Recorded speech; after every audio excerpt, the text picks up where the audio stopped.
Kilalanin ng duckweed, maliliit pero makapangyarihang halaman na palutang-lutang sa tubig. Kahit mukhang damo lang, puno ito ng potensyal. Maging isda, manok at hayop, lahat gustong-gusto ang duckweed. Isa itong natural, mataas proteinang pakain para sa mas masiglang alaga. Oo, nakakain ito. Kilala bilang water lentils, ang duckweed ay superfood. Masustansya, protein-rich, at perfect sa gulay na ulam. Kayang linisin ng duckweed ang tubig.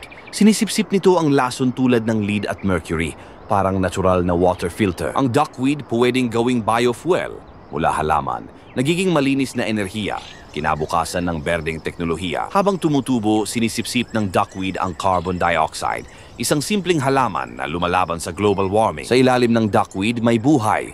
Dito naninirahan ang mga biik ng palaka, suso, at insekto, isang payapang tahanan sa tubig. Kaya ang gawing pataba ang duckweed. Kapag hinalo sa lupa, nagbibigay ito ng sustansya para sa mas mayabong na tanim. Panlaban sa polusyon, duckweed na ang sagot.